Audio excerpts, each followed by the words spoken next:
Add करके हम लोग यहाँ से जाएंगे। तो अभी हमारे जितने भी साथी यहाँ पे बोल रहे थे, तो वो काफ़ी सारे जो प्रशासनिक यहाँ पे व्यवस्था जो अनबैलेंस है उसके संदर्भ में बोल रहे थे, और हम लोग उसको जानने का समझने का प्रयास कर रहे थे। और आप लोग भी बहुत सारे लोग कई सालों से इस तरीका का जो समस्या आ रहा है आप इसको देख पा रहे हैं, आप इसको महसूस कर पा रहे हैं। तो ऐसा क्यों हो रहा है, ऐसा होने के पीछे कारण क्या है? कारण को समझेंगे तो इलाज आसान हो पाएगा, और अगर हम लोग कारण को नहीं समझ पाएंगे तो इलाज करना बहुत ही मुश्किल हो जाएगा। तो आप लोग यहाँ पे सुन के हैरान हो जाएंगे कि ये जो मेन स्ट्रीम मीडिया है भारत देश की, मेन स्ट्रीम मीडिया क्या बोलती है कि यहाँ पे मुसलमान लोग अल्पसंख्यक हैं, ऐसा बोला जाता है मेन स्ट्रीम मीडिया के माध्यम से। मैं आप लोगों को बताना चाहता हूँ मुसलमानों की जो संख्या है भारत देश में 15%। 15% संख्या अल्पसंख्यक होता है क्या? ईसाइयों को अल्पसंख्यक बोला जाता है यहाँ। भारत का जो यहाँ पे अगर आप धर्मों को आप देखेंगे तो जो बुद्धिज्म है, जो बौद्धिस्ट हैं, मतलब कि अगर आप भारत का इतिहास को आप खंगालेंगे तो जो बौद्ध धर्म को मानने वाले लोग हैं उनकी संख्या यहाँ पे बताया जाता है मेन स्ट्रीम मीडिया के द्वारा, भारत सरकार के द्वारा, बीजेपी की सरकार के द्वारा, कांग्रेस की सरकार के द्वारा, माननीय सुप्रीम कोर्ट के द्वारा, कि बुद्धिज्म यहाँ पर अल्पसंख्यक। और जो ब्राह्मण, जो विदेशी ब्राह्मण है भारत देश में, जो घुसपैठ करके भारत की सत्ता पे कब्जा करके बैठा हुआ है, इनकी संख्या 3.5% है। और ये अपने आप को बहुसंख्यक बनाने का, अपने आप को शासक बनाने का ये लड़ाई चल रहा है।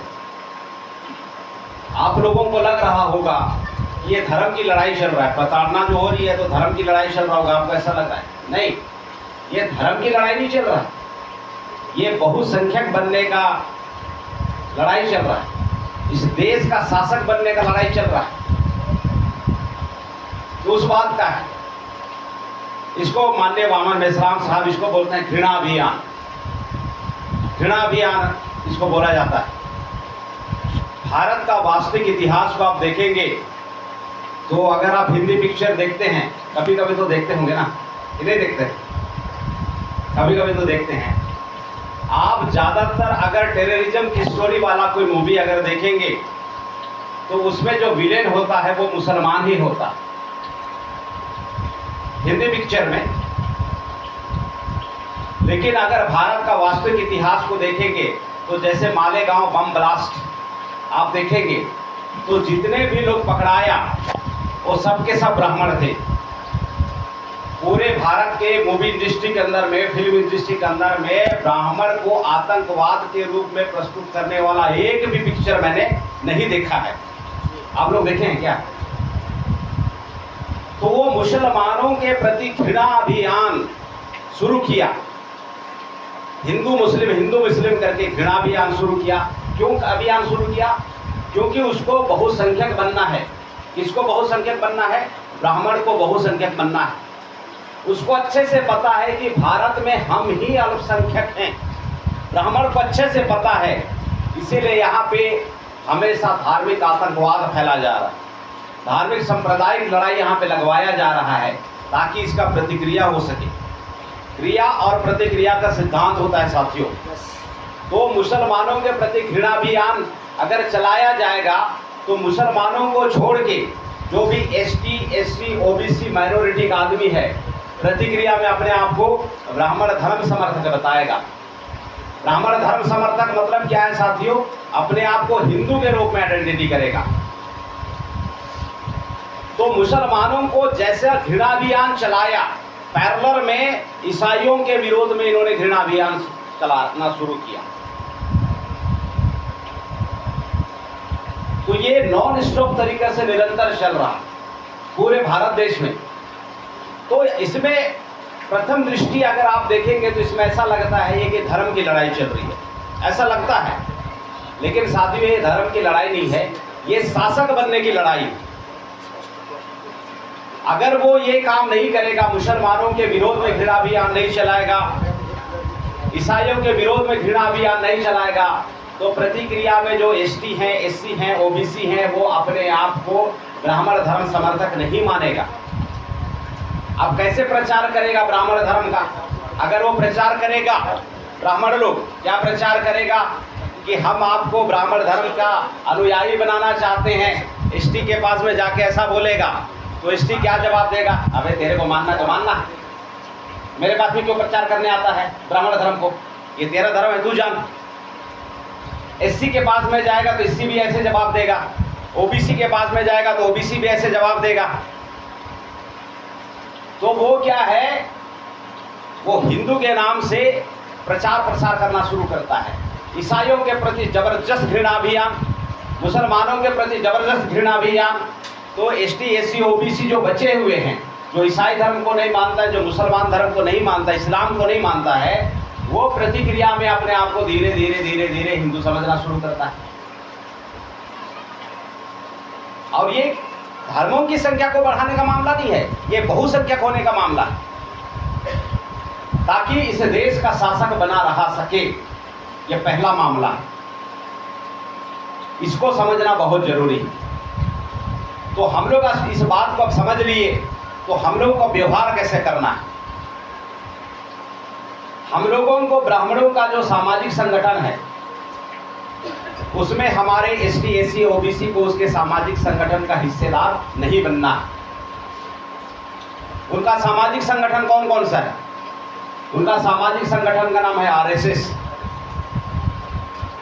ब्राह्मणों का संगठन है, साथ कौन दे रहा है? भारत का मूल निवासी। मूल निवासियों का बेड़ा गर्क होगा कि नहीं होगा? बजरंग दल, ये ब्राह्मणों का संगठन है, उसमें जिलाध्यक्ष ओबीसी है, जिलाध्यक्ष एससी है, जिलाध्यक्ष आदिवासी है। और उसका पूरा बजरंग दल का अगर आप क्रियाकलाप को देखेंगे तो आप ये पाएंगे कि पूरा का पूरा वो मूल निवासियों के विरोध में, एसटी, एससी, ओबीसी के विरोध में हमेशा आंदोलन करता है। और जिलाध्यक्ष कौन है? मूल निवासी है। मूल निवासी समाज का सत्यानाश नहीं होगा और फिर क्या होगा? तो सामाजिक संगठन से आप लोगों को दूरी बनाना है। अगर सामाजिक संगठन से दूरी नहीं बनाएंगे साथियों, बहुत मुश्किल होने वाला है।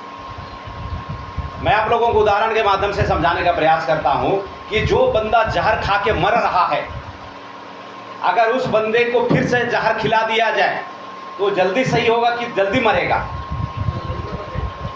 हम लोग क्या कर रहे हैं? वही गलती तो कर रहे हैं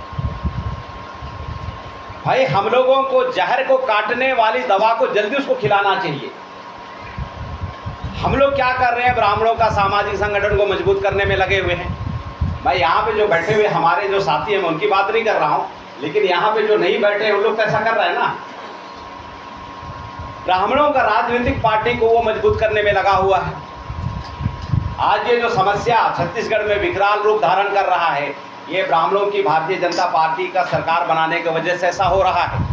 आदिवासी मुख्यमंत्री जब से वो संविधान की शपथ लिया है साथियों, वो आदिवासियों के फेवर में अगर एकाध अच्छा कोई काम किया है, अगर मैं बोलूँगा तो आपको ऐसा लगेगा तो ये भारत मुक्ति मोर्चा का आदमी है, कॉन्सेप्ट का आदमी है, इसका काम तो विरोध करना है।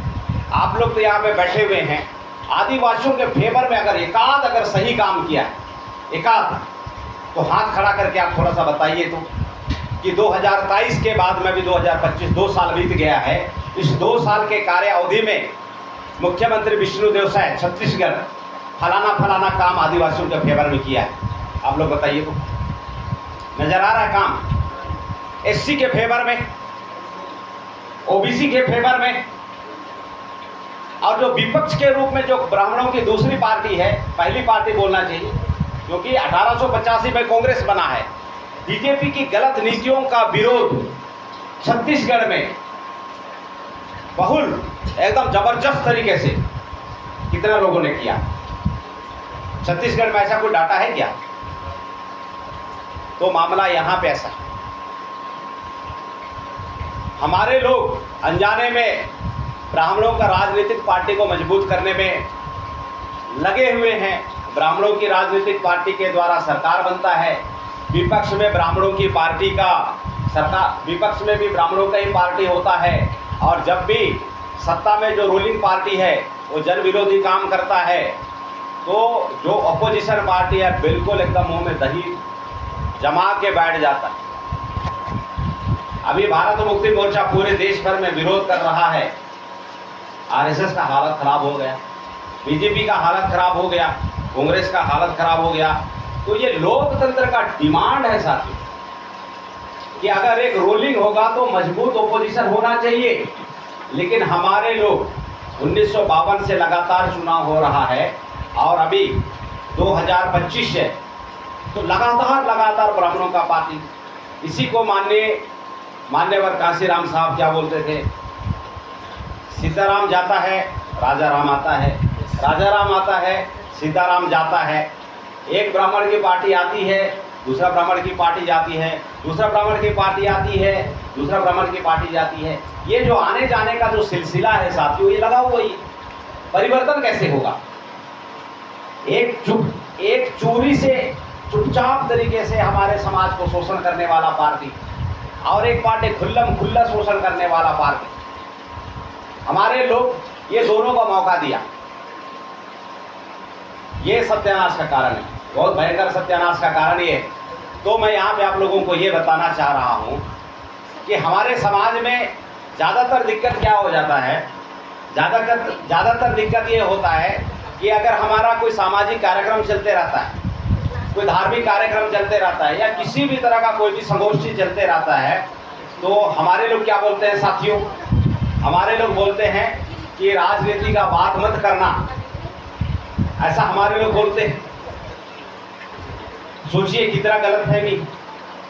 अगर हमारे समाज में राजनीति का खुल्ला बात नहीं होगा हर मंच पे, तो हमारे जो बच्चे हैं, हमारे जो समाज के लोग हैं, कौन राजनीतिक सही है, कौन राजनीतिक गलत है, कैसे पता चलेगा? अभी जैसे आप सोचेंगे कि हमारे समाज से तैराकी में गोल्ड मेडल आना चाहिए, आप ऐसा उम्मीद कर रहे हैं, लेकिन अपने बच्चे को तैराकी का अभ्यास देने के लिए आप मना करते हैं, गोल्ड मेडल समाज में आएगा क्या? हमारे को अचानक से एक्सपेक्ट करते हैं कि हमारे समाज में जो राजनेता होना चाहिए, जो राजनीति में माहिर आदमी होना चाहिए, वो जबरदस्त होना चाहिए, और हम ही लोग पाबंदी लगा रहे हैं कि नहीं, ये जो मंच है बात करने का नहीं। समाज का सत्यानाश नहीं होगा तो फिर किसका सत्यानाश होगा? समस्या तो यही से है ना।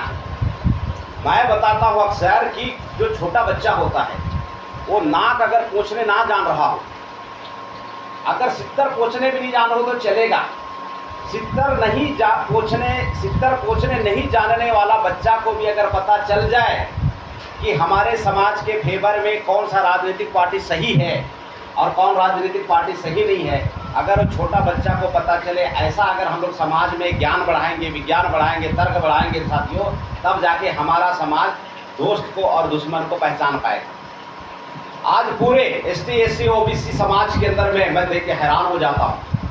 5 साल लगातार सामाजिक मंच के माध्यम से शासन और प्रशासन की गलत नीतियों का बहुत धुआंधार विरोध होता है, बहुत भयंकर विरोध होता है। उसके बाद में जैसे ही 5वें साल में चुनाव आता है साथियों, आप हैरान हो जाओगे सुन के कि वही विरोध करने वाले लोग लाइन लगा के विदेशी ब्राह्मणों का कांग्रेस को सपोर्ट करता है, लाइन लगा के बीजेपी पार्टी को सपोर्ट करता है। उसके बाद में उम्मीद करता है कि समाज में परिवर्तन आना चाहिए। कैसे परिवर्तन आना चाहिए? आप लोगों ने बहुत सारे लोगों को मूर्ख बोलते सुना है। अरे यार, गजब टाइप का मूर्ख आदमी है साला, समझते कि गजब टाइप का मूर्ख आदमी है ऐसा। तो मूर्ख आदमी का डेफिनेशन क्या है, मैं आपको बताना चाहता हूँ। मूर्ख आदमी का डेफिनेशन क्या है साथियों? एक काम को एक तरह से करते रहना। मूर्ख आदमी का डेफिनेशन बता रहा हूँ कि मूर्ख किसको बोला जाता है। एक काम को एक तरह से लगातार करते रहना और परिवर्तन, अलग परिवर्तन को उम्मीद करना, अलग रिजल्ट को उम्मीद करना, ये है मूर्ख आदमी की पहचान। तो हमारे लोग बहुत भयंकर मूर्खता करते हैं। वो ब्राह्मणों की पार्टी को वोट करते हैं, चाहे वो कांग्रेस हो या भाजपा हो, और उम्मीद करते हैं सामाजिक में भाईचारा वृद्धि हो, धार्मिक स्वतंत्रता संविधान के अकॉर्डिंग यहाँ पर स्थापित हो जाए, देश में कानून का राज हो, ऐसा हमारे लोग एक्सपेक्ट करते हैं। और सरकार किसका बना रहे हैं? जो दंगाई करता है, जो गोली मार रहा है, जो आर्टिकल 19 को प्रभावित कर रहा है, जो आर्टिकल 25 को प्रभावित कर रहा है, जो आर्टिकल 26 को प्रभावित कर रहा है, 26 का भाग 2 को प्रभावित कर रहा है, जो आपके फंडामेंटल राइट्स को प्रभावित कर रहा है, जो आपके धार्मिक संगठन को प्रताड़ित करने का काम कर रहा है, जो आपके प्रति घृणा अभियान चला रहा है, ऐसे लोगों को हम लोग चुनते हैं और उम्मीद करते हैं कि परिणाम अलग आवेगा। कैसे परिणाम अलग आवेगा भैया? घर के खेती में हम अगर टमाटर का बूदा लगाएंगे तो उसमें बैगन फलेगा क्या? तो भैया हम लोगों को इधर से सुधार करना पड़ेगा। अगर हम इधर से सुधार नहीं करेंगे और उम्मीद करेंगे कि उधर से सुधार है, उधर से सुधार नहीं होगा। हम जैसा इनपुट डालेंगे वैसे आउटपुट निकल के आएगा। तो साथियों, यहाँ पे आप लोगों को अपना विचार परिवर्तन करना। अगर आप विचार परिवर्तन नहीं करेंगे तो व्यवस्था परिवर्तन नहीं होगा। आज की जो मुलाकात है साथियों, विचार परिवर्तन का है। विचार परिवर्तन बहुत ही महत्वपूर्ण है। विचार परिवर्तन, अगर हम विचार परिवर्तन नहीं करते हैं तो व्यवस्था परिवर्तन नहीं होगा। अभी यहाँ पे आने से पहले आप लोगों के दिमाग में विचार आया कि हम लोगों को इस जगह पे आना है। आने के बाद में आपने नहीं सोचा, आने से पहले सोचा कि मुझे उस जगह पे जाना है। यहाँ पे बैठा हुआ हर आदमी, हमने भी, हमारे जो भरत घोगरे सर हैं, हमने भी यहाँ पे आने से पहले मन में विचार किया कि हमें अपने शक्ति जिले के साथियों को संवैधानिक और सामाजिक जागृति के लिए हम लोगों को जाना है। पहले हमने इधर सोचा, हमने इधर विचार बनाया, विचार परिवर्तन किया। मैं जसपुर जिला का आदमी, हमारे भरत घोगरे सर रायगढ़ जिला का आदमी, अलग अलग जिला से हैं हम लोग। हमने विचार परिवर्तन किया कि 24 तारीख को हम लोगों को शक्ति जिला में आना है। और हमने विचार परिवर्तन करने के बाद इस विचार परिवर्तन में हमने एक्शन किया और हमने गाड़ी चलाते चलाते आए और हम लोग यहाँ पे शक्ति जिला में। तो वामन मेश्राम साहब हमेशा बताते कि विचार परिवर्तन ही हर चीज का मूल परिवर्तन है। और यहाँ पे बाइबल में एक चीज लिखा हुआ, नया जन्म के बारे में। वामन मेश्राम विचार परिवर्तन के बारे में बता रहे हैं। विचार परिवर्तन ही हर परिवर्तन का मूल परिवर्तन है। बाइबल में लिखा गया है कि आप वचन को स्वीकारेंगे तो आप नया जन्म लेंगे, है ना? घोगरे सर इसी टाइप का तो कुछ है, वचन को स्वीकारेंगे तो नया जन्म लेंगे, इसी टाइप का कुछ है। वचन को अंगीकार करेंगे, है ना? क्या सर? वचन नया जन्म देता है। वचन के बीच से नया जन्म हुआ है। तो साथियों, ये जो वचन है इसको आप अंगीकार करेंगे, इसको अमल में लाएंगे तो आप नया जन्म लेंगे, यानी परिवर्तन होगा। नया जन्म का मतलब अभी थोड़े ना है। अभी जैसे हमारे जो भाई जी हैं अभी 35 साल की उम्र के हैं, तो अब इसका नया जन्म कैसे होगा? जब ये वचन को स्वीकार करेंगे, वचन को अंगीकार करेंगे तो 35 साल की उम्र में इसका नया जन्म होगा, क्योंकि इधर बदल चुका है, विचार बदल चुका है, इनपुट बदल चुका है, अब आउटपुट बदलने की पारी। तो ये है साथियों विचार परिवर्तन। तो आज हम लोगों को विचार परिवर्तन क्या करना है मैं आप लोगों को बता रहा। आप लोग भारत देश के मूल निवासी हैं, भारत देश के नागरिक हैं, तो आप लोगों को यहाँ पे आपकी खुद की जिम्मेदारी है। अगर आप लोग खुद की जिम्मेदारी के साथ में आप काम नहीं करेंगे तो बहुत दिक्कत आने वाला है। बहुत दिक्कत आने वाला क्या है? अभी जैसे आप लोग कहीं पे भी सभा लगाते हैं, कहीं पे भी सभा लगाते हैं, तो सभा लगाने के लिए आपका जो संविधान है, ये जो संविधान की किताब है साथियों, भारत का संविधान, इस भारत के संविधान में आर्टिकल 19 आप लोगों को शांतिपूर्ण तरीके से सभा करने की इजाज़त देती है। हमारे यहाँ पे एक साथी ने बताया कि हमने यहाँ पे सभा लगाने के लिए हमने पहल किया, एसडीएम को चिट्ठी लिखा, कलेक्टर को चिट्ठी लिखा, और उनकी भाषावली और उनकी शब्दावली कैसे थी कि आप लोग इस जगह पे कार्यक्रम नहीं कर सकते। आपका संविधान बोल रहा है आपका संविधान बोल रहा है कि आपको सभा करने की 100% यहाँ पे आज़ादी है। शर्त क्या है साथियों? शांतिपूर्ण, शांतिपूर्ण तरीके से हर किसी को सभा करने की इजाज़त है। अभी जैसे हम लोग सभा कर रहे हैं तो मुझे जितनी स्वतंत्रता है उतना ही आरएसएस सरसंघ चालक मोहन भागवत को भी स्वतंत्रता है। मोहन भागवत का कार्यक्रम शक्ति जिला में लगता है, आप लोग विरोध करने तो नहीं जाते हैं ना, तो आरएसएस के लोग आपका विरोध करने क्यों आते हैं? मामला फिर वही भी आता है, जागृति का मामला है। आज जो लोग नहीं जान रहा है कि ब्राह्मण अल्पसंख्यक के सभा का दरमियान में चर्चा होगी, अल्पसंख्यक का राज खुलेगा, उनके विदेशी होने का राज खुलेगा, उनका दंगाई होने का राज खुलेगा, उनके आतंकी होने का राज खुलेगा, तो इतना आसानी से सभा करने देगा क्या आपको? तो आपको यहाँ पे मैं ये आपको बताना चाह रहा हूँ इस बैठक के माध्यम से, सभा के माध्यम से, जो यहाँ पे भारत मुक्ति मोर्चा का और राष्ट्रीय क्रिश्चियन मोर्चा का यहाँ पे जो संयुक्त तत्वाधान में कार्यक्रम चल रहा है, आपको सुप्रीम कॉन्स्टिट्यूशन को मानना है, आपको सुप्रीम संविधान को मानना है। संविधान को मानेंगे सुप्रीम तो आप अपने लोगों को बचा पाएंगे। अनजाने में आप एसडीएम को सुप्रीम मानते हैं, है कि नहीं? अनजाना में आप लोग कलेक्टर को सुप्रीम मान लेते हैं, वो जो बोल दिया सो कर दिया। अरे भाई, आपका संविधान बोल रहा है हर नागरिक को यहाँ पे स्वतंत्रता का अधिकार है, ये सुप्रीम है। अगर आपके शक्ति जिला का एसडीएम अगर बोल रहा है कि नहीं हो सकता, संविधान द्रोह कर रहा है। आपका कलेक्टर बोल रहा है नहीं हो सकता, देशद्रोह कर रहा है। आप लोगों को तत्काल ऐसे अधिकारियों के ऊपर में एफआईआर दर्ज कराना कि संविधान के विरोध में इनका व्यवहार है, और इस चीज को मानने के लिए संविधान उनको बाध्य करता है। इतनी बड़ी शक्ति है संविधान के अंदर में। सत्य को जानोगे तो सत्य आपको स्वतंत्र करेगी, ये सत्य है जो मैं आपको बात बता रहा हूं। किसी भी प्रशासनिक अधिकारी की इतनी औकात नहीं होनी चाहिए छत्तीसगढ़ के अंदर में कि वो आपका मौलिक अधिकार को छीन ले।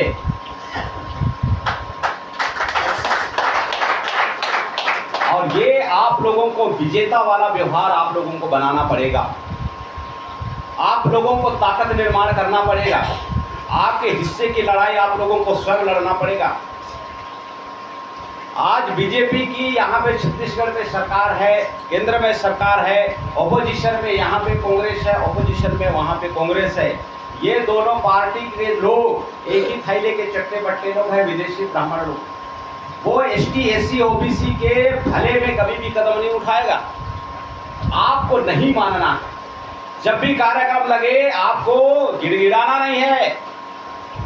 यहाँ पे कितने एससी समुदाय के लोग हैं, थोड़ा हाथ खड़ा करेंगे साथियों। बड़ी तादाद में हमारे शेड्यूल कास्ट के साथी लोग हैं, और आदिवासी लोग कितने हैं? बस एक। अरे वाह, गजब हो गया।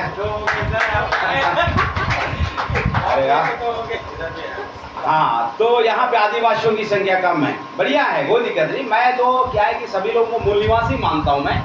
मैं ये जो हाथ खड़ा करके मैं थोड़ा सा पूछना चाह रहा, मैं संदर्भों में बात रखूंगा ना। मैं आदिवासी होते तो मैं 5वीं अनुसूची जो रिजर्व क्षेत्र है उसके संदर्भ में ज़्यादा बात बताता। अभी यहाँ पे हमारे ज़्यादा एससी के साथी लोग हैं, ओबीसी। अच्छा, ओबीसी के कितने साथी हैं? ओबीसी के साथी ज़्यादा हैं, कमाल हो गया भाई। एससी के साथी ज़्यादा हैं, ओबीसी के साथी ज़्यादा हैं यहाँ पे। तो साथियों, अभी जब आप आवेदन लगाएंगे सभा के लिए, आप गिड़गिड़ाएंगे नहीं अनुमति के लिए, है ना? आप उनको आदेश देंगे। संविधान के अनुच्छेद 19 को, संविधान के अनुच्छेद 19 के तहत देखिए एप्लीकेशन कैसा लिखना है, थोड़ा सा बढ़िया से समझिए। भारतीय संविधान के अनुच्छेद 19 के तहत प्रदत्त अधिकार और शक्ति का उपयोग करते हुए फलाना गांव में, फलाना शहर में, फलाना जिला में भारत मुक्ति मोर्चा के द्वारा, राष्ट्रीय क्रिश्चियन मोर्चा के द्वारा उनके संयुक्त तत्वाधान में 3 दिवसीय, 2 दिवसीय, 1 दिवसीय जागृति का कार्यक्रम लगाया जा रहा है। संबंधित अधिकारी को सूचित किया जाता है कि अनुच्छेद 19 का परिपालन सुनिश्चित किया जाए। पैराग्राफ चेंज कीजिए।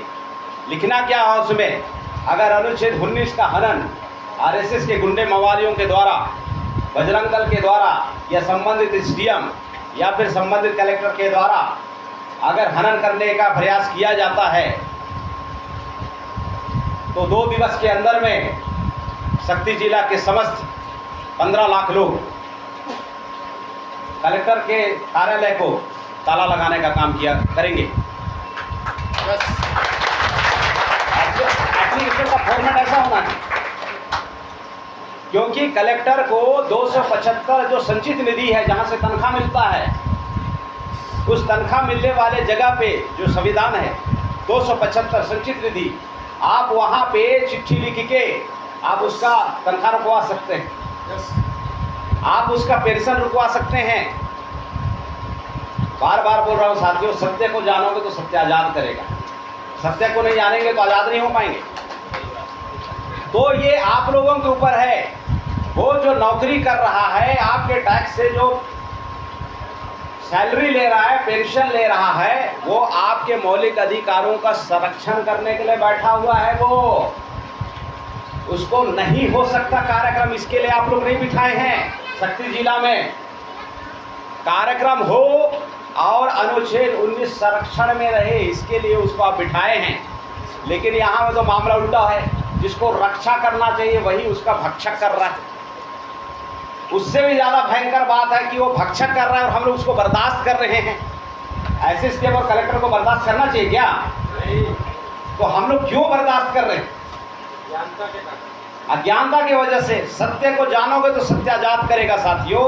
और ये मैं सिर्फ यहाँ पे वक्ता के रूप में नहीं बोल रहा हूँ, मैं वक्ता के साथ में मैं प्रैक्टिकल में आजमा भी रहा हूँ। मैं अभी जैसे हमारे जसपुर जिला में ये 23 तारीख का घटना है, 23 तारीख का घटना है कि एक पास्टर को वहाँ के पुलिस लोगों ने अरेस्ट किया। उसके बाद में फिर हमारा एप्लीकेशन बनता है साहब। इस एप्लीकेशन में हमने क्या लिखा है? प्रति थाना प्रभारी थाना नारायणपुर जिला जसपुर शाखा श्री विशंबर आत्मज बहादुर एवं अन्य को तत्काल रिहा करने बाबत। आपको विदित है भारतीय संविधान अनुच्छेद 19 के बाद स्वतंत्र अभिव्यक्ति राज्य एवं केंद्र द्वारा शासन संरक्षण की बात लिखी गई, संरक्षण की बात लिखी गई है, छीनने का बात नहीं लिखा हुआ है ना। तथा अनुच्छेद 25 अंतःकरण के और धर्म के आबाद रूप से मान्य और आचरण और प्रचार करने की स्वतंत्रता।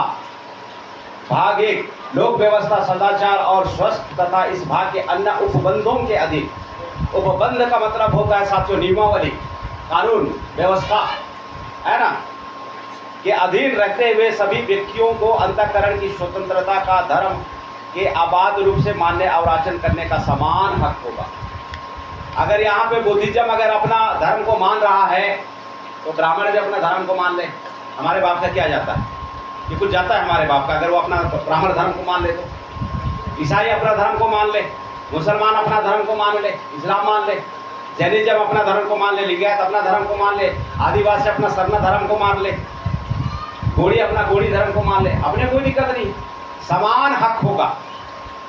ब्राह्मण धर्म सरकारी कोटे से अपना धर्म का प्रचार कर रहा है और ईसाइयों को और मुसलमान के ऊपर में पाबंदी लगा रहा है, गैर बराबरी का व्यवहार कर रहा है कि नहीं कर रहा है? तो ऐसे लोगों का कांग्रेस को सपोर्ट करना चाहिए क्या? आप लोग को लग रहा है अभी भी थोड़ा थोड़ा करना चाहिए, ऐसा लग रहा है। ऐसे लोगों का कांग्रेस सपोर्ट करना चाहिए क्या? ऐसे लोगों का बीजेपी सपोर्ट करना चाहिए क्या? ऐसे लोगों का बजरंग दल सपोर्ट करना चाहिए क्या? अगर सपोर्ट नहीं करोगे 2028 में सरकार बदल रहा है, फरमान जारी होगा, संविधान के एक एक बिंदु के अनुसार में शासन प्रशासन और सामाजिक व्यवस्था चलेगा। बदलाव आने का समय है। कुछ बदलाव आने के समय से पहले आपका विचार परिवर्तन का समय आना बहुत जरूरी है साथियों। आगे क्या लिखा हुआ है? भारतीय संविधान 26 धार्मिक कार्यों के प्रबंध की स्वतंत्रता। आप लोग जैसे धार्मिक कार्य करते हैं, है ना, अनुच्छेद 26 क्या बोल रहा है? धार्मिक कार्यों को प्रबंध करने की स्वतंत्रता। आप लोग प्रबंध कर सकते हैं। आगे क्या बोल रहा है यहाँ पे? लोक व्यवहार सदाचार और स्वस्थ के अधीन रहते हुए प्रत्येक धार्मिक संप्रदाय या उससे किसी अनुभाग को धार्मिक के पूर्ण प्रयोजन के लिए संस्थाओं की स्थापना का और पोषण का, अपने धर्म विषयक कार्यों का प्रबंधन करने का, ये आपका मौलिक अधिकार है। मौलिक अधिकार के संदर्भ में आप लोगों को मैं बता रहा हूँ, केंद्र सरकार, राज्य सरकार, जिला सरकार, प्रशासन और स्वच्छ सरकार मौलिक अधिकार का हनन नहीं कर सकता है। तो मैं आप लोगों से पूछना चाहता हूँ कि इस सिस्टम को किसने अधिकार दिया कि वो आपका मौलिक अधिकार छीन रहा है? मैं आप लोगों से पूछना चाहता हूं कि ये कलेक्टर को किसने आदेश दिया कि वो आपका हक और अधिकार छीन रहा है? कहीं हमारा अज्ञानता तो नहीं अधिकार दे दिया? और आगे साथियों, अनुच्छेद 19, अनुच्छेद 25, अनुच्छेद 26 में प्रदत्त अधिकार एवं शक्ति का प्रयोग करते हुए अपनी धार्मिक उपासना की स्वतंत्रता है। अनुच्छेद 13 मूल अधिकारों से असंगत या उसकी अल्पीकरण करने वाली विधियां अनुच्छेद 19 का भाग 1, अनुच्छेद 19 का भाग 2 के तहत हनन नहीं किया जा सकता है। मौलिक अधिकार, फंडामेंटल राइट्स। तो जब केंद्र सरकार हनन नहीं कर सकता, राज्य सरकार हनन नहीं कर सकता, जिला सरकार हनन नहीं कर सकता, स्वच्छ सरकार जो आदिवासियों की अपनी रूढ़ी प्रथा हनन नहीं कर सकती मौलिक अधिकार को, तो आप लोगों को क्या लगता है बजरंग दल के गुंडे मवाली लोगों को हनन करने का अधिकार है क्या? जब उनको हनन करने का अधिकार नहीं है तो आप लोग उनको हनन करने क्यों देते हैं? हम लोगों को मजबूत होना पड़ेगा साथियों। बजरंग दल के लोग, विश्व हिंदू परिषद के लोग देश का ठेका लेके नहीं रखे हैं। दुनिया से समझिए, गौर से समझने की जरूरत है। ये आपका मूलभूत अधिकार है, फंडामेंटल राइट्स है। इसको कलेक्टर यहाँ पे नहीं कर सकता है, संविधान को यहाँ पे वो हनन नहीं कर सकता, आपके मौलिक अधिकार को हनन नहीं कर सकता। अगर बोलेगा कि यहाँ पे लॉ एंड ऑर्डर का मामला है, ऐसा बोला जाता है ना, शांति का मामला है, लॉ एंड ऑर्डर का मामला है, तो आप लोगों को दूसरा तुरंत चिट्ठी लिखना है कि अगर आप लॉ एंड ऑर्डर मेंटेन नहीं कर पा रहे हैं तो तत्काल अपना पद से इस्तीफा दो, घर पे बैठो, हलवा पूरी खाओ। हमारे जिला में क्या करना है? लॉ एंड ऑर्डर का मामला को मेंटेन करने का जो मामला है वो आपका कर्तव्य है, आपका ड्यूटी है। अगर आप ऐसा नहीं कर पा रहे तो मौलिक ये जो अपना लॉ एंड ऑर्डर है हम मेंटेन करें क्या? अगर आपको पहले से अगर पूर्व अनुमान है कि लॉ एंड ऑर्डर यहाँ का खराब हो सकता है, आपको अनुमान है लॉ एंड ऑर्डर यहाँ पे खराब हो सकता है, शांति यहाँ पे भंग हो सकती है, तो जो शांति भंग कर रहा है उसको अरेस्ट करो ना। भाई हम लोग को अरेस्ट करने की क्या जरूरत है? वो बोलता है कि आरएसएस यहाँ पे गुंडाई करेगा, उसको इजाजत है, तुम कार्यक्रम बंद करो। ये पूरा पगलेट टाइप का बात है कि नहीं? तो ऐसे पगलेट जैसा ये जो एसडीएम होगा, ऐसा पगलेट जैसा जो कलेक्टर होगा, आप लोग क्यों बर्दाश्त कर? आप लोग अपने खून पसीना गाड़ी कमाई का जो आपका टैक्स का पैसा है, 1.5-2 लाख रुपए क्यों दे रहे हो उसको? अगर उसको मूलभूत अधिकार नहीं पता, मूलभूत ड्यूटी नहीं पता, तो ऐसे लोगों को जिला में रखने का क्या मतलब है? बाबा साहब अम्बेडकर ने एक बात बोला था कि समाज के प्रति अपना ईमानदारीता बना के रखो, बुद्धि की भरपाई तो कर देंगे। भारत मुक्ति मोर्चा का सेम कॉन्सेप्ट है साथियों।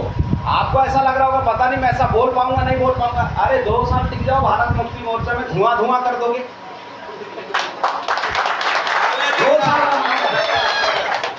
2 साल क्रिश्चियन मोर्चा में टिक जाओ, आपका नाम से कलेक्टर थर काटना शुरू कर जाएंगे। आगे क्या लिखा हुआ साथियों? अतः भारतीय संविधान के अनुच्छेद 256 राज्यों की और संघ की बाध्यता, 256 संघ बाध्य है, राज्य बाध्य है, केंद्र बाध्य है, जिला बाध्य है, अधिकारी बाध्य है। क्या बाध्य है? प्रत्येक राज्य की कार्यपालिक शक्ति का इस प्रकार प्रयोग किया जाएगा जिससे सांसद द्वारा बनाए गए विधियों का और ऐसी विद्यमान विधियों का जो उस राज्य में लागू है अनुपालन सुनिश्चित रहे। मौलिक अधिकार लागू है, अनुपालन सुनिश्चित रहे। फंडामेंटल राइट्स लागू है, अनुपालन सुनिश्चित रहे। ये आपका संविधान बोल रहा है साथियों। इसलिए हम लोगों को थोड़ा थोड़ा संविधान पढ़ना पड़ेगा यार। अगर हम लोग संविधान नहीं पढ़ेंगे ना तो हड़का नहीं पाएंगे, और हड़का नहीं पाएंगे तो हमारा कार्यक्रम फेल हो जाएगा।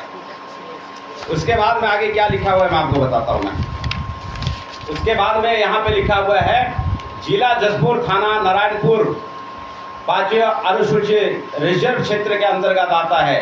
विशंबर विश्वकर्मा एवं अन्य को तत्काल रिहाई सुनिश्चित किया जाए, अन्यथा भारतीय संविधान के अनुच्छेद 244 की धारा 1 भाग 1 में प्रदत्त अधिकारों एवं शक्तियों का उपयोग करने के लिए आदिवासी महापंचायत मजबूर हो जाएगा और इसकी जिम्मेदारी संबंधित अधिकारी एवं प्रशासन की होगी। ये चिट्ठी थाना प्रभारी को लिखा जा रहा है। आप लोगों को लगता है कि नागरिकों को कोई अधिकार ही नहीं। अरे नागरिक सुप्रीम है भाई, मौलिक अधिकार सुप्रीम है। आपका कॉन्स्टिट्यूशन, आपका संविधान यहाँ पे सुप्रीम है। उसके बाद में लिखा गया है नीचे 5वें अनुसूचित क्षेत्र जशपुर आदिवासी महापंचायत। चिट्ठी किसको जा रहा है? थाना प्रभारी को जा रहा है। तो साथियों, आप सत्य को जानेंगे तो सत्य आपको आज़ाद करेगा, और अगर आप सत्य को नहीं जानेंगे तो साथियों गुलामी बरकरार रहेगा।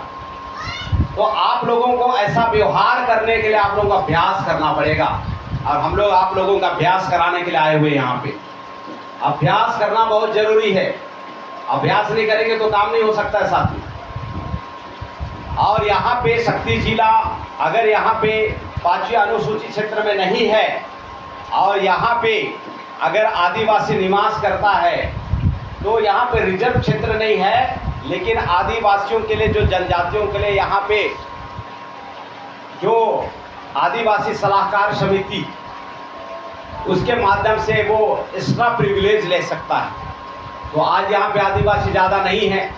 अगर इस क्षेत्र के आदिवासियों को अगर अपना एक्स्ट्रा प्रिविलेज को, स्पेशल प्रिविलेज को अगर समझना है, तो उनको और बोलिए कि अगर आपको यहाँ पे रिजर्व क्षेत्र नहीं है, आप रिजर्व क्षेत्र को छोड़ के आपका प्रिविलेज को अगर जानना है तो हमसे संपर्क करेंगे। तो मैं उन साथियों को दोबारा से एक और भी क्लास वहाँ पे हम लोग आयोजित करेंगे, और उनके जो जनजाति सलाहकार परिषद में होता कैसा है, और अनुसूचित क्षेत्र में ना रहते हुए भी कैसे इसका प्रिविलेज ले सकता है, उसके बारे में बताएंगे। हाँ सर, हाँ। तो साथियों, मैं आप लोगों को ये बताना चाह रहा हूँ साथियों कि सुप्रीम यहाँ का नागरिक है। सुप्रीम यहाँ का नागरिक है, और यहाँ पे संविधान यहाँ पे सुप्रीम है।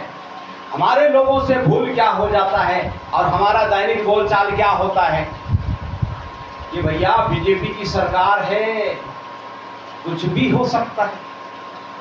हमारे लोग ऐसा विश्वास करता है। बाइबल बोलता है कि विश्वास करोगे तो कैसा विश्वास? राई के दाने के बराबर, पहाड़ हिला सकते हो। आप राई के दाने के बराबर विश्वास है कि भैया बीजेपी की सरकार है, कुछ भी हो सकता है, तो आपके साथ में कुछ होगा ही होगा ना, होना ही है। अरे भाई, आपका विश्वास है, विश्वास तो आपके साथ में घटेगा ही घटेगा। पिछले समय में ये जो जशपुर के अंदर में साथियों, हम लोग कुनकुरी थाना के अंतर्गत माननीय विष्णुदेव साहब मुख्यमंत्री, और ये आपका एक कथावाचक धीरेन्द्र शास्त्री, पंडित धीरेन्द्र शास्त्री, उन्होंने रायपुर में कार्यक्रम आयोजित था। उस कार्यक्रम में बहुत सारे गैर संवैधानिक और यहाँ के सांप्रदायिक दंगे को उद्वेलित करने वाला भाषण किया गया, ऐसा बयान किया गया। हमने वहाँ पे गया कुनकुरी थाना में, और उसके विरोध में हमने FIR लिखने की और उसे FIR करने की मांग किया। मुख्यमंत्री को संविधान के विरोध में काम कर रहा है, समाज में सांप्रदायिक दंगे भड़काने के लिए काम कर रहा है साथियों, तो वहाँ पे हमने पुलिस प्रशासन में उसका शिकायत दर्ज किया।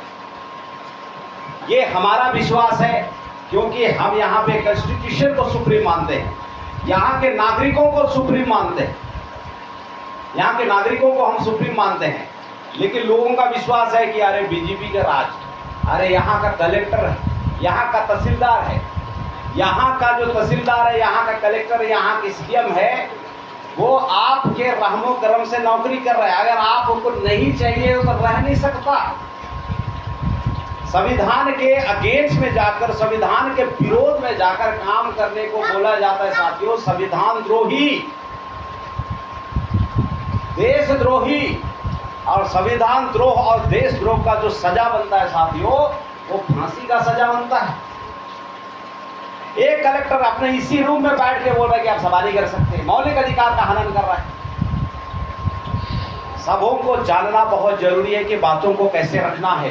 सबों को जानना बहुत जरूरी है कि साथियों आप लोगों को इसमें कैसा आप लोगों को आंदोलन करना है, कैसे विरोध प्रदर्शन करना है संविधान के दायरे में रहते हुए, तब जाके आप लोग यहाँ पे अपने शक्ति जिला में अपने नागरिकों की सुरक्षा कर सकते हैं, आप अपना मौलिक अधिकारों का सुरक्षा कर सकते हैं, आपकी धार्मिक व्यवस्था बरकरार रह सकती है, आपका जनजीवन यहाँ पे बढ़िया हो सकता है। तो साथियों विचार परिवर्तन करने की आदत डालिए। विचार परिवर्तन करेंगे सब परिवर्तन हो जाएगा। हमारे लोग पहले परिणाम चाहते हैं, उसके बाद में सोचते हैं कि मैं बदलूं, संभव नहीं है। सबसे पहले आपको मानसिक रूप से बदलना है। यस मैं संविधान की हर बातों को एक्सप्लेन कर सकता हूं, पहला विश्वास करना है। दूसरा विश्वास करना है कि संविधान द्रोही और देशद्रोही लोगों को मैं मुंहतोड़ जवाब दे सकता हूं, ये दूसरा विश्वास होना चाहिए।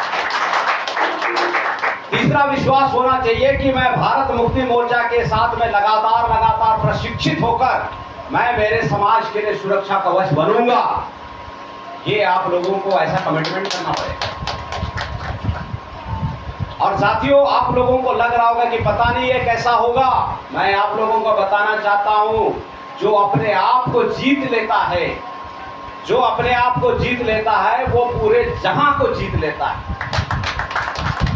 मैं यहाँ पे आप लोगों को विनर बनाने के लिए आया हुआ, आपको यहाँ पे विजेता बनाने के लिए आया। मैं रूपनारायण का आप लोगों को बता रहा हूँ कि हम लोग छत्तीसगढ़ में 200% गारंटी है हर मोर्चे को जीतेंगे, क्योंकि हमने अपने मन को जीता है।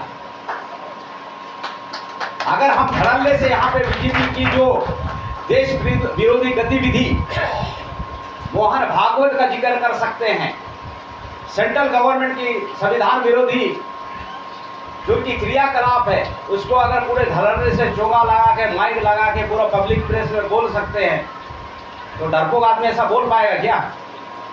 जो अपने आप से जीत चुका है उसको कौन हरा सकता है? कोई हरा सकता है क्या? अगर हम हार जाएंगे तो क्या करेंगे साथियों? और जाएंगे, उसके बाद में फिर दबा के चिकन विकन खाएंगे और जिम विम करेंगे और तंदुरुस्त होंगे। उसके बाद में क्या करेंगे? मैदान में फिर दोबारा आएंगे, हमारे समाज के दुश्मनों को फिर चैलेंज करेंगे। हार जाएंगे कोई टेंशन नहीं है, फिर जाएंगे वापस और दबा के चिकन खाएंगे और दबा के मटन खाएंगे। उसके बाद में और एक्सरसाइज करेंगे, पहले से और ताकतवर बनेंगे। उसके बाद उसी मैदान में और चिल्लाएंगे, अब आप बाहर निकल, संविधान तेरे बाप का है क्या? ये इधर ताकत पैदा करेंगे। हारना बुरी बात नहीं है, मैदान छोड़ देना बुरी बात है। तो साथियों आप लोगों को मैं मैदान नहीं छोड़ने का संदेश दे रहा हूं। हार जाओ चलेगा, दोबारा टाइट होके फिर आ जाना। अगर आप हारने के लिए तैयार नहीं हो साथियों, आपको कोई नहीं हरा सकता। और यहाँ पे हम लोग वहां बोलते हैं कि अरे यार एक वार्ड पंच जीत पाना, एक सरपंच जीत पाना बहुत मुश्किल है। हम तो छत्तीसगढ़ का 90 विधानसभा जीतने के बारे में सोचते हैं। छत्तीसगढ़ के 90 विधानसभा में हमारा आदमी पूर्ण बहुमतों से जीतेगा, ऐसा विश्वास करते हैं। और हम लोग राई के दाने के बराबर विश्वास नहीं करते हैं, बल्कि 1 किलो राई के बराबर विश्वास करते हैं। राई के दाने के बराबर विश्वास करोगे तो पहाड़ हिला सकते हो, अगर 1 किलो राई के बराबर विश्वास करोगे तो आप क्या करोगे? पहाड़ को उखाड़िए दोगे, पहाड़ रहेगा ही नहीं, पहाड़ रहेगा ही नहीं, हिलाना तो दूर, उखाड़ के फेंक दोगे। तो साथियों विश्वास में इतनी शक्ति होती है। जब हम लोग शाला में पढ़ाई कर रहे थे तो मैं अक्सर बताता हूं मेरी बीती घटना को। शाला में पढ़ाई कर रहे थे साथियों, तो हमारे टीचर्स के द्वारा मुझे आशीर्वाद प्रदान हुआ। उन्होंने बोला था कि ये जो रूपनारायण का बहुत गधा किस्म का बच्चा है, एक कक्षा में पास होने के लिए 2-4 साल लगाएगा ये आदमी। वो लोग ऐसा बोल रहे थे, मैं सुन रहा था, लेकिन धन्य है प्रभु का कि मैंने विश्वास नहीं किया और मैं एक भी क्लास में फेल नहीं हुआ। रिकॉर्ड है भाई। आशीर्वाद क्या मिल रहा था कि एक कक्षा में 2-2, 3-3 साल लगेगा इस आदमी को। मैं विश्वास करने का भूल कर सकता था, लेकिन कृपा दृष्टि थी कि मैंने विश्वास नहीं किया और मैं किसी भी कक्षा में फेल नहीं हुआ। लगातार नॉन स्टॉप पहली कक्षा से लेके साथियों मैंने एमए तक की पढ़ाई किया, एक कक्षा में फेल नहीं हुआ मैंने। विश्वास की शक्ति बता रहा हूं मैं। तो आप लोगों को लग रहा होगा कि यार मैं तो रूपनारायण एक्का जैसे प्रबोधन नहीं कर सकता हूं। विश्वास कीजिए कि रूपनारायण एक्का से बेहतर प्रबोधन कर सकता हूं। कृपा बरसेगी, आशीर्वाद मिलेगा। और साथियों ये जो परिवर्तन है ना, ये संक्रामक होता है। परिवर्तन संक्रामक होता है। ये एक जगह पे सिमटा नहीं रहेगा, ये फैलता है, बहुत बुरी तरीके से फैलता है। एक बार आप काम करना शुरू कीजिए, आपके टक्कर का बहुत सारे हमारे मूल निवासी लीडर्स लोग पैदा होना शुरू हो जाएंगे। हमारे लोग गलती क्या करता है, वो बोलता है कि यार ये जो जमाना निकलेगा ना, ये जो जमाना निकलेगा, ये जमाना निकलेगा तो मैं निकलूंगा, लीडर बनूंगा। रिक्वायरमेंट क्या बोलता है, अरे पहले तू निकल तो सही, तेरे पीछे ये पूरा सारा जमाना आएगा। आदमी क्या सोचता है, अरे यार तू पहले निकलना भाई। वो सोचता है पहले तू निकलना, ना वो निकलता है यार ये निकलता है, इसलिए दिक्कत है।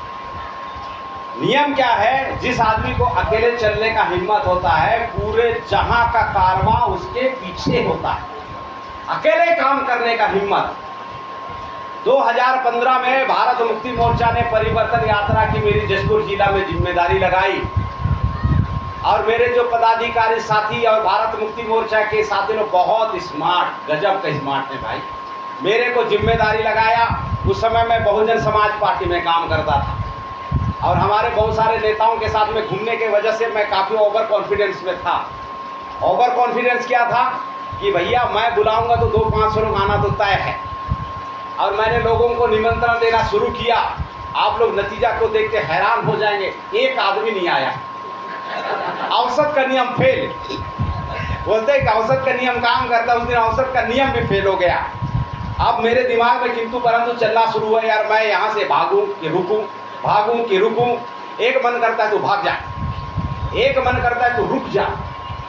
मेरे दिमाग में द्वंद्व चल रहा है। मैं अपना मोबाइल निकालता हूँ, मैं फ़ोन करता हूँ मेरे मित्र मंडलियों को, पदाधिकारियों को, साथियों को, क्रांतिकारी साथियों को, अरे भैया कब आ रहे हो?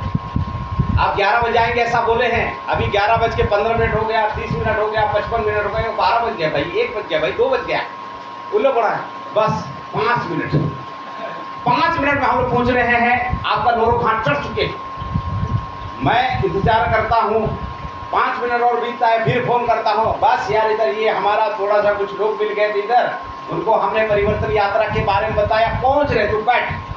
हमारे साथी लोग इतने स्मार्ट थे साथियों, 5-5 मिनट करते करते मेरे को वहाँ पे 5 बजे तक रोक दिए। और मैं 11 बजे से उस रोड किनारे जो टेंट पंडाल लगा हुआ है, साउंड सिस्टम लगा हुआ है, लोगों के लिए कुर्सी बैठने के लिए लगा हुआ है, कोई नहीं, मैं अकेला। और सड़क में जितने भी लोग जा रहे थे वे लोग मेरे ऊपर हंसते थे, बड़ा अजीब सा हंसते थे। मैं परेशान हो गया। फिर मैं सोचा इसका उपाय क्या होगा। उन लोग हंसते थे तो मैं भी हंसता था। अब समझ में नहीं आ रहा है कि साला वो मेरे ऊपर हंस रहा है कि मैं उसके ऊपर हंस रहा हूँ। वो भी कंफ्यूज, हम भी कंफ्यूज। पहला दिन साथियों अकेले थे, पहला दिन अकेले थे साथियों। उसके बाद 5 बजे हमारी परिवर्तन यात्रा की टोली आई। जशपुर जिला के अंदर में रैली निकला और रैली निकाले हैं 10 लोग। उसमें से 10 लोग रैली निकाले हैं। उसके बाद में नारा लग रहा है, आरएसएस ने क्या किया, देश का सत्यानाश किया। कहाँ पे नारा लग रहा है? आरएसएस के गढ़ में। कितना लोगों से नारा लग रहा है? 10 लोगों से। एक तरफ होता है पंच परमेश्वर, दूसरी तरफ होता है 10 का दम। और 10 के दम दिखा रहे भैया। बीजेपी ने, कांग्रेस बीजेपी ने क्या किया? एसटी एससी ओबीसी का सत्यानाश किया। भारतीय जनता पार्टी मुर्दाबाद मुर्दाबाद, कांग्रेस पार्टी मुर्दाबाद मुर्दाबाद। अरे पूरा शहर के अंदर में। और सबों ने सोचा कि ये सारा आधा सुधा पागल आदमी है भाई।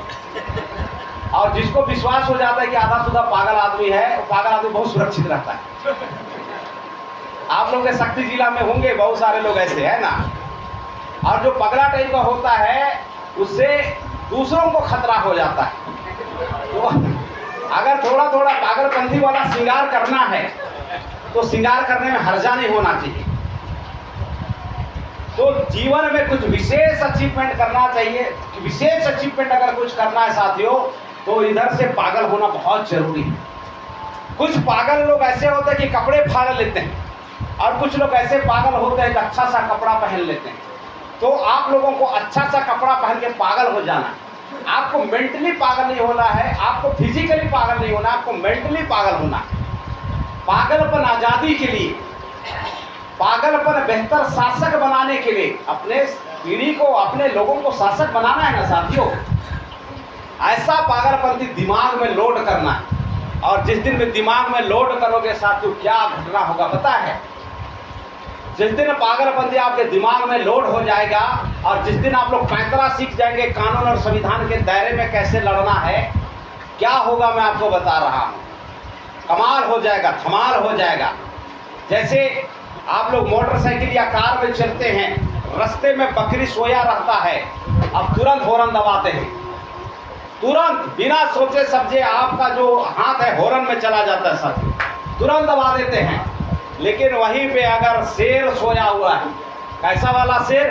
बब्बर शेर अगर सोया हुआ है, हॉर्न बजाओगे? जगह सेम है, कमजोरी लोड हो गया है, कोई भी हॉर्न दबा दे रहा है। अरे भाई स्टेट कलेक्टर छोड़ो, अरे बजरंग दल के गुंडे मवाली हॉर्न बजा रहे हैं। समझ में आ रही है बात? इधर अगर आप शेर को लोड कर दोगे साथियों, गुंडे मवालियों की औकात तो बहुत दूर की बात है। सेंट्रल गवर्नमेंट भी आपके फंडामेंटल राइट्स को हनन नहीं कर सकता है।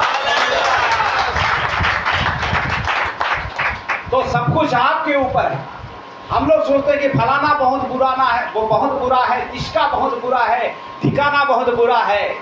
साथियों, अपने आप को झांकने की जरूरत है। अगर आप तैयार हो जाएंगे, आप दुल्हा बन जाएंगे, तो साथियों आपका वेलकम करने के लिए हर कोई तैयार रहेगा। अगर आप दुल्हा नहीं बनेंगे तो तैयार नहीं रहेगा। तो दुल्हा बनने की जरूरत है साथियों, ये महत्वपूर्ण बात है। तो कल जैसे ही ये घटना घटा जशपुर जिला में, उसके बाद में हमने थाना प्रभारी के पास में गया और ये चिट्ठी हमने दिया उसको कि मान्यवर ये बात है। और जैसे उन्होंने चिट्ठी को पढ़ा, उसको समझ में आ गया कि भैया ये लोग ना इधर शेर को लोड करके आए, अब इनके हिसाब से व्यवहार करना पड़ेगा। अपने उच्च अधिकारियों को फटाफट व्हाट्सएप किया, उसके बाद में बोला कि सर बिल्कुल एकदम कार्रवाई हो रही है सर, तत्काल छूट जाएगा। अब हम लोग गए वहाँ पे और इसके मैडम से वहाँ पे चूक हुआ, उन्होंने गलती से 3 दिन का रिमांड भेज दिया। और हमें पता चला कि एसडीएम मैडम ने वो पास्टर को रिमांड में भेजा। हम एसडीएम मैडम के पास में घुसे अंदर, मैंने बोला मैडम जी आप जो अभी 3 दिन का रिमांड भेजे हैं, किस बिहाफ पे रिमांड भेजे आप मुझे बताओ। उन्होंने पूछा कि आप कौन हैं? मैं आदिवासी पंचायत का अध्यक्ष हूँ, मैं आदिवासी महापंचायत का अध्यक्ष हूँ मैं। ये आपने रिमांड भेजा, किस बिहाफ पे भेजा? इन्होंने मुझे बताया कि इन्होंने शांति भंग किया था। मैंने बोला क्रॉस वेरिफिकेशन आपने किया? इन्होंने जो शांति भंग किया ये तो इल्जाम है, आपने क्रॉस वेरिफिकेशन किया क्या? तो पुलिस थाना वाले लोगों ने ऐसा भेजा, हो सके गलत रिपोर्ट भेजा होगा, आपने क्रॉस वेरिफिकेशन किया क्या? आपने क्रॉस वेरिफिकेशन क्यों नहीं किया? आप कैसे 3 दिन का रिमांड भेज दिया? मैं आदिवासी महापंचायत का अध्यक्ष हूं, आदिवासियों 5वें अनुसूचित क्षेत्र जशपुर जिला ये रिजर्व है और आप इसके अधीन में काम करने वाले हैं। इस संविधान द्रोह के विरोध में हम आपके ऊपर में संविधान द्रोह और देशद्रोह का मुकदमा दर्ज करेंगे और आदिवासी महापंचायत में आने के लिए आपको नोटिस भेजा जाएगा। सरेआम आपने संविधान द्रोह का काम क्यों किया और सरेआम आपने क्रॉस वेरिफिकेशन क्यों नहीं किया? आपके उस थाना प्रभारी नारायणपुर के पैगरा थाना प्रभारी को और आपको जवाब देना पड़ेगा। ये नोटिस काटा जाएगा आपके ऊपर। मजाक समझ के रखें क्या आप इसको? साथियों, रिजल्ट क्या होगा? मैडम ने बोली कि सर गलती हो गया है, कल 10 बजे तक आपका आदमी छूट जाएगा, प्रॉमिस कर। तो साथियों, संविधान आपके फेवर में है क्योंकि यहाँ पे लोकतंत्र में नागरिक सुप्रीम है। यहाँ नागरिक सुप्रीम है। हम लोग कॉन्स्टिट्यूशनल ट्रेनिंग ना देने की वजह से और जो लड़ाकू संगठन है उसके साथ में नहीं होने के वजह से हमको समझ में नहीं आता है हम कैसे संगठन में होते हैं। अभी जैसे हमारे पास्टर साहब ने बताया था, कुत्ता वाला संगठन है ना, बिल्ली वाला संगठन, और उन्होंने बोला था कि भैया, और तीसरा संगठन होता है कैसा वाला संगठन, मधुमक्खी वाला। तो भैया भारत मुक्ति मोर्चा वाला संगठन के बारे में भी गौर करो, राष्ट्रीय क्रिश्चियन मोर्चा के संगठन में भी गौर करो। ये संगठन कैसा है? हम खुद लड़ रहे हैं, आपको लड़ने का प्रशिक्षण भी दे रहे हैं। दूसरे लोग ऐसा प्रशिक्षण देता है क्या? और साथियों, भारत मुक्ति मोर्चा ऐसा संगठन है जो आरएसएस के गुंडे बदमाश मवाली हैं, बजरंग दल के गुंडे मवाली हैं। अगर उन लोग मधुमक्खी जैसा अगर संगठित हैं तो मैं भारत मुक्ति मोर्चा का कैडर हूँ, मैं उनको पत्थर नहीं मारूंगा। मैं क्या करूंगा, मैं मसाल जलाऊंगा, मसाल में खूब सारा माटी तेल लगाऊंगा, पेट्रोल लगाऊंगा, उसके बाद में मसाल में आग लगाऊंगा और वो जो इकट्ठा है उसमें आग लगा दूंगा। काट पाएगा मेरे को? जहां समस्या शुरू होता है साथियों, वहीं से समाधान शुरू होता है। विचार परिवर्तन ही हर चीज का मूल परिवर्तन है। अगर आप भारत मुक्ति मोर्चा का साथ दोगे, वचन दे रहा हूं शासक बनाऊंगा। आरएसएस का साथ दोगे, मैं आप लोगों को बात बता के जा रहा हूं, लात जूता पड़ता ही रहेगा। एक तरफ अटल बिहारी का जूता है, दूसरे साइड में सोनिया गांधी का जूती है। एक बार अटल बिहारी का जूता पड़ेगा गद्द से, दूसरे साइड में सोनिया गांधी का जूता पड़ेगा, निरंतर पड़ेगा, धुआंधार पड़ेगा, परेशान हो जाओगे। अगर आप आरएसएस को साथ दोगे तो, बजरंग दल के लोगों को साथ दोगे तो ये परिवर्तन नहीं होने वाला है। विचार परिवर्तन कीजिए, साथ देना है भारत मुक्ति मोर्चा को, डंके की चोट पे बोलो।